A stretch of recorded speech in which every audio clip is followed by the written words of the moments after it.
So ഇന്ന് നമ്മൾ detail ആയിട്ട് റിവ്യൂ ചെയ്യാൻ പോകുന്നത് DJIയുടെ ഗിംബലായ മൊബൈൽ ഗിംബലായ DJI OSMO മൊബൈൽ 3നെ കുറിച്ചാണ്.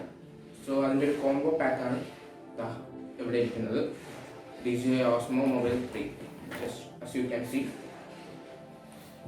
ഓക്കെ, ഇതിൻ്റെ അകത്ത് എന്തൊക്കെ കണ്ടൻസ് ഉണ്ട് എന്നുള്ളതും കൂടാതെ തന്നെ അതിൻ്റെ ബോക്സിൻ്റെ അകത്ത് എന്തൊക്കെയാണ് പറഞ്ഞിട്ടുള്ളത് എന്നുള്ളതും വെച്ചാണ് നമ്മളിന്ന് ഇതിൻ്റെ റിവ്യൂ ചെയ്യുന്നത്. സോ ഇതിൻ്റെ അകത്ത് എന്തൊക്കെ കണ്ടൻസ് ഉണ്ടെന്ന് ആദ്യമേ കാണിക്കാം. കണ്ടൻസിനെ കുറിച്ച് അപ്പോഴേ നമുക്ക് പറയാം. So this is DJI mobile OSMO mobile 3. So ഇതിൻ്റെ പ്രത്യേകത അവർ ആദ്യം തന്നെ എടുത്ത് പറയുന്നത് ഫോൾഡബിൾ ഇതാണ്. ഏറ്റവും കുറഞ്ഞ സ്ഥലത്ത് കൊണ്ട് നടക്കാൻ പറ്റുന്ന രീതിയിലുള്ള, കാര്യം പലതും ഉണ്ട്. ഇപ്പം പല വെറൈറ്റീസ് ഓഫ് ഗിംബൽ, പല കമ്പനികളുടെയും ഗിംബൽ ഇപ്പോൾ നിരത്തിലുണ്ട്. സോ അതിനെക്കുറിച്ച് വെച്ച് നോക്കുമ്പോൾ ഇത് കുറച്ചുകൂടെ ടോപ്പ് ലെവലിലോട്ട് നിൽക്കുന്നതിന് ഇത് DJIയുടെ തന്നെയായിരുന്നു. ഡ്രോണിൻ്റെ കാര്യത്തിലെല്ലാം DJI ടോപ്പിൽ നിൽക്കുന്ന കമ്പനികളൊക്കെയാണ്. സോ ഇതിൻ്റെ ഫോൾഡബിൾ ആണ് അവർ ഫസ്റ്റായിട്ട് പറയുന്ന അതിൻ്റെ ഒരു സ്പെസിഫിക്കേഷൻ, ടോപ്പ് സ്പെസിഫിക്കേഷൻസിൽ പറയുന്ന ഒരു കാര്യം. പിന്നെ പറയുന്നത് ആക്റ്റീവ് ട്രാക്ക് 3.0 എന്നുണ്ട്. നമുക്കിപ്പം ഫോളോ മോഡ് യൂസ് ചെയ്യാം. അതിന് പല മോഡുകളുണ്ട്. സോ ഈ മോഡുകളെല്ലാം വരുന്ന എവിടെയെന്ന് ചോദിച്ചു കഴിഞ്ഞാൽ ഇതിനുള്ളിലല്ല, പകരം ഇതിൻ്റെ DJI മൈമോ എന്നൊരു ആപ്പ് ഉണ്ട്. സോ മൈ മൊബൈൽ എന്നുള്ള രീതിയിൽ വരുന്ന ആപ്പ്. സോ അതിനുള്ളിലാണ് ഇതിൻ്റെ എല്ലാം ഇൻക്ലൂഡ് ചെയ്തിട്ടുള്ളത്. അപ്പം ഇത് സത്യത്തിൽ ടോട്ടലി ഫിസിക്കലി അതിൻ്റെ വർക്ക് ചെയ്യുന്നു, ആൻഡ് സോഫ്റ്റ്വെയർ വർക്കെല്ലാം അതിൻ്റെ ആപ്പ് ചെയ്യുന്നു. അങ്ങനെയുള്ള രീതിയാണ്. ബ്ലൂടൂത്ത് വഴിയാണ് കണക്ഷൻ. സോ ഇതിൻ്റെ ചാർജിങ് എന്ന് പറയുന്നത് ഏകദേശം 15 മണിക്കൂറോളം ചാർജ് നിൽക്കുന്ന ഒരു ഡിവൈസാണിത്. ഒരു ദിവസം ഫുള്ള് നമുക്ക് യൂസ് ചെയ്യാം എന്ന് പറയാം. ഇപ്പോഴും ഇതിനകത്ത് ഞാൻ യൂസ് ചെയ്തതിന് ശേഷം ഒരു അവരുടെ 3 ഡോട്ട്, ടോട്ടലി 4 ഡോട്ട്സ് ഉണ്ട്. അപ്പം അതിൽ എനിക്കിനിയിപ്പം 2 ഡോട്ട്സും കൂടെ ചാർജ് ഉള്ളൂ. സോ ഞാൻ യൂസ് ചെയ്യാറുണ്ട്. സോ ഇതിൻ്റെ അവരുടെ ഓവറോൾ പ്രത്യേകത എന്താണെന്ന് നിങ്ങൾ ചോദിച്ചു കഴിഞ്ഞാൽ അഫ്കോഴ്സ് ഇതിന് സ്റ്റെബിലൈസേഷൻ തന്നെയാണ്. ഹെവി മലയാളത്തിൽ പറഞ്ഞാൽ ഹെവി ആയിട്ടുള്ള സ്റ്റെബിലൈസേഷനാണ് തരുന്നത്. സോ ഇതിനെ നമുക്ക് ഓണാക്കാം. അതിനു മുമ്പേ ഒരു കാര്യം, ഫോൺ വെച്ച് സ്റ്റെബിലൈസ് ചെയ്യാം. സോ ഇതിൻ്റെ ബാക്കി പ്രത്യേകത നമുക്ക് അതിൻ്റെ കൂടെ വഴിയെ പറയാം. സോ ബോക്സ് നമുക്ക് മാറ്റി വയ്ക്കാം. ഇതിൻ്റെ പ്രൈസ് ടാഗ് ഞാൻ അടിയിൽ ഡിസ്ക്രിപ്ഷനിൽ കൊടുത്തിട്ടുണ്ട്. ആമസോണിൽ ലഭ്യമാണ്.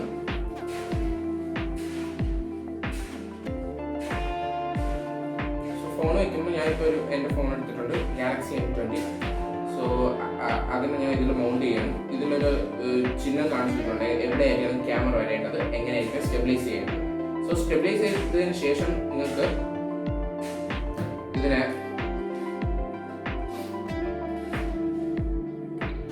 സ്റ്റെബിലൈസ് ചെയ്തതിന് ശേഷം എങ്ങനെ ഇരിക്കും കാണാം.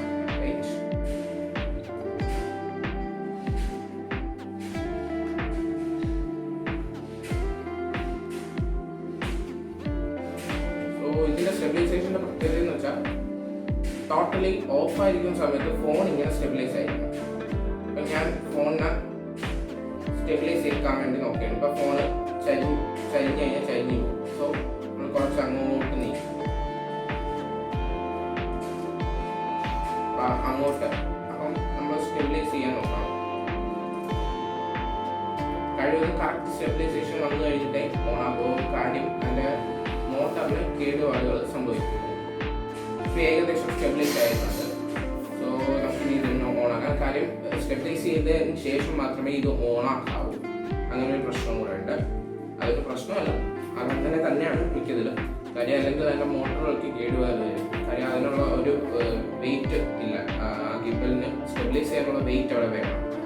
സോ അതിന് ഓണാക്കുമ്പോൾ തന്നെ ഡീപ്പ് സൗണ്ട് കേൾക്കും. ഇപ്പോൾ എനിക്ക് വെർട്ടിക്കലായിട്ടാണ് വന്നിരിക്കുന്നത്. ഹൊറിസോണ്ടൽ മോഡിലും എനിക്കാക്കാം. ഇവിടെ M എന്നൊരു ബട്ടണുണ്ട്. M എന്നൊരു ബട്ടൺ ഡബിൾ ടാപ്പ് ചെയ്ത് കഴിഞ്ഞാൽ സോ അത് ഹൊറിസോണ്ടൽ രീതിയിലോട്ടാക്കും. സോ ഇത് ഇവിടുത്തെ ഒരു ട്രിഗർ ബട്ടൺ നമുക്ക് കാണാം. ഈ ട്രിഗർ ബട്ടൺ പല യൂസും ഉണ്ട്. ഇപ്പം ഞാൻ ഇങ്ങനെ വെച്ചിട്ട് ഡബിൾ ടാപ്പ് ട്രിഗർ ബട്ടൺ ആണെങ്കിൽ അത് നമ്മളിങ്ങനെ കുറേ യൂസ് ചെയ്ത് വരുമ്പോൾ ഇങ്ങനെ വല്ലതും ഇരുന്നിട്ട് നമ്മളിങ്ങോട്ടാക്കുമ്പോൾ അത് സ്റ്റെബിലൈസ്ഡ് രീതിയിലായിരിക്കില്ല. സോ അപ്പോൾ സ്റ്റെബിലൈസ് ആക്കാൻ വേണ്ടി ഇങ്ങനെ വരും. ഡബിൾ ടാപ്പ് ചെയ്ത് കഴിഞ്ഞാൽ ട്രിഗർ ബട്ടൺ ഡബിൾ ടാപ്പ് ചെയ്ത് കഴിഞ്ഞാൽ അത് ഓട്ടോമാറ്റിക്കലി സ്റ്റെബിലൈസ് ആയി ഒറിജിനൽ പൊസിഷനിലോട്ട് വരും. സോ ഇതിൻ്റെ മെയിൻ യൂസ് എന്ന് പറയുന്നത് ഇതിനെ ട്രിപ്പിൾ ടാപ്പ് ചെയ്യുമ്പോൾ തന്നെ ക്യാമറ മാറും. അതായത് ഇൻ വീഡിയോ ക്യാമറ മാറില്ല, പകരം നമ്മൾ യൂസ് ചെയ്തുകൊണ്ടിരിക്കുന്നത് DJI OSMO ആപ്പ് യൂസ് ചെയ്യുന്നതിൻ്റെ ഇടയിൽ നമുക്ക് ഫ്രണ്ട് ക്യാമറ മാറി ബാക്ക് ക്യാമറ ആവണം, ബാക്ക് ക്യാമറ മാറി ഫ്രണ്ട് ക്യാമറ ആവണം എന്നൊക്കെ ഉണ്ടെങ്കിൽ നമുക്ക് ഇതിനെ തിരിക്കാൻ പറ്റും. ഇതിനെ ട്രിഗർ ബട്ടൺ യൂസ് ചെയ്യും. സോ DJI OSMO ആപ്പിൽ എന്തൊക്കെ വരുന്നുണ്ടെന്ന് ചോദിച്ചു കഴിഞ്ഞാൽ അതിൻ്റെ അകത്ത് സ്റ്റോറി മോഡ്സ് ഉണ്ട്. സ്റ്റോറി മോഡ്സ് എന്ന് വെച്ചാൽ ചെറിയ കട്ട് ചെയ്ത് കുറച്ച് ഭാഗങ്ങൾ 4 ഭാഗങ്ങളായിട്ട് തിരിച്ചുകൊണ്ട് ഉള്ള എന്താ പറയുക 4 ഭാഗങ്ങളായിട്ട് തിരിച്ചുകൊണ്ടുള്ള വീഡിയോസ് നിങ്ങൾ ക്രിയേറ്റ് ചെയ്യാം. 4 അല്ലെങ്കിൽ 5 അല്ലെങ്കിൽ 3 അതിന് പ്രത്യേക ഷോട്ട് ഓട്ടോമാറ്റിക്കലി ഇതിൻ്റെ മോട്ടോഴ്സ് അതിനനുസരിച്ച് വർക്ക് ചെയ്യും. അപ്പോൾ ഇതിനെ ട്രിഗർ ബട്ടണിൽ പിടിക്കൊണ്ട് തന്നെ നിങ്ങൾ പിടിച്ചുകൊണ്ട് തന്നെ ഇങ്ങനെ ആക്കി കഴിഞ്ഞാൽ നിങ്ങൾക്ക് എങ്ങനെയും തിരിക്കാൻ പറ്റും. അതിനെ കണ്ട അത് ഫ്രീ മൂവ്മെന്റ് ആണ്. പക്ഷെ ഇത് വിട്ട് കഴിഞ്ഞാൽ ഫ്രീ മൂവ്മെന്റ്സ് അല്ല. ഇപ്പോൾ DJI OSMO ആപ്പ് ഞാൻ കണക്ട് ചെയ്തിട്ടില്ല, ജസ്റ്റ് വെറുതെ ഫോൺ വെച്ചിട്ടുണ്ട്. കണക്ട് ചെയ്തതിന് ശേഷമുള്ളവർക്കും നമുക്കൊന്ന് നോക്കാം. ഇതിപ്പം ഫോൺ ഓഫാണ്, നിങ്ങൾക്ക് കാണാം. ഒരു മിനിറ്റ്,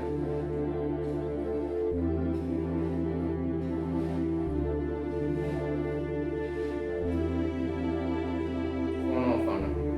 ഞാനിപ്പം DJI OSMO ആപ്പ് യൂസ് ചെയ്യണില്ല. സോ ഇങ്ങനെ കറക്റ്റ് വെച്ച് കഴിഞ്ഞ ശേഷം സ്ട്രൈറ്റ് സ്റ്റെബിലൈസ് ചെയ്യാം. ഡബിൾ ടാപ്പ് ചെയ്താൽ അതിട്ടില്ല. ഇനി ക്യാപ്ചർ ചെയ്യാൻ വേണ്ടി ക്യാപ്ചറിന് വേണ്ടി ഇവിടെ ബട്ടൺസ് ഉണ്ട്. ഇവിടെ ക്യാപ്ചർ ചെയ്യാനുള്ള ബട്ടൺ, ഞാൻ നേരത്തെ പറഞ്ഞ എം ബട്ടൺ ഇവിടെ താഴെയായിട്ടുണ്ട്. ഇത് നമ്മളെ മൂവ്മെന്റിനെ കൺട്രോൾ ചെയ്യാനുള്ള, മോട്ടോഴ്സിന്റെ മൂവ്മെന്റ്സിനെ കൺട്രോൾ ചെയ്യാനുള്ളതാണ്. സോ അത് കഴിഞ്ഞ് ഡബിൾ ടാപ്പ് ചെയ്യുന്നു, അത് ഒറിജിനൽ പൊസിഷൻ വരുന്നു. പിന്നെ ഈ സൈഡിൽ ഒരു സ്വിച്ച് ആണ്. ഇത് സൂം ഇൻ സൂം ഔട്ടും ചെയ്യാനാണ്. നമ്മൾ പല സിനിമകളിൽ നമ്മൾ കണ്ടിട്ടുള്ള ഹിച്ച്കോക്ക് എഫക്റ്റ് എന്നൊരു എഫക്റ്റ് നിങ്ങൾ ശ്രദ്ധിച്ചിട്ടുണ്ടായിരിക്കും, അല്ലെങ്കിൽ ഡോളി സൂം. ഇത് ഒരു വസ്തുവിനെ നിർത്തിക്കൊണ്ട് തന്നെ ബാക്ക്ഗ്രൗണ്ട് എല്ലാം ചെയ്യുന്നു. ആ എഫക്റ്റ് നമ്മൾക്ക് മൊബൈൽ കൊണ്ടുവരുന്നതിന് വേണ്ടിയായിട്ട് ഇതിൻ്റെ അകത്ത് അതിനുള്ള സെറ്റപ്പ് ഉണ്ട്. ബട്ട് മൊബൈലിലെ ക്യാമറ ഒരു ഹൈ എൻഡിലോട്ട് വരുന്നുണ്ടെങ്കിൽ നമുക്ക് അത് പെർഫെക്റ്റ് ആയിട്ട് എടുക്കാൻ കഴിയും.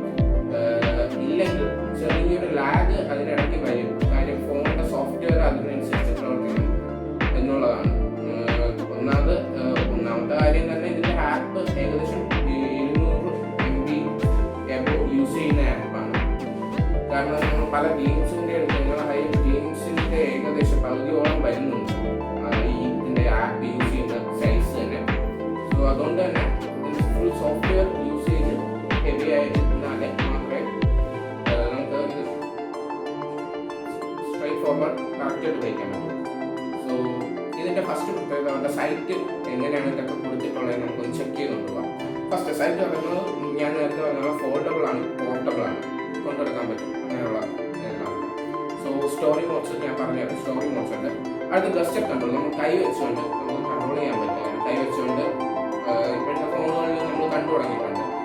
കൈ കൊണ്ട് വീഡിയോ ഷോട്ട് ചെയ്യാൻ തുടങ്ങാനും ഫോട്ടോ ഷോട്ട് ചെയ്യാനും എല്ലാം നമ്മൾ കണ്ടു തുടങ്ങിയിട്ടുണ്ട്.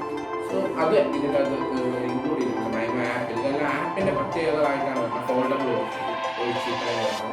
ആക്റ്റീവ് ട്രാക്ക് 3.0 വരുന്നുണ്ട്. ആക്റ്റീവ് ട്രാക്ക് 3.0 എന്ന് വെച്ചാൽ നമ്മൾ ഒരാളെ ട്രാക്ക് ചെയ്യാൻ വേണ്ടി വെച്ച് കഴിഞ്ഞാൽ അയാളെ കറക്റ്റായിട്ട് ഇത് തന്നെ ട്രാക്ക് ചെയ്യും. സോ അത് അടുത്ത വീഡിയോയിൽ ഞാൻ ഇൻക്ലൂഡ് ചെയ്യുന്നതാണ്.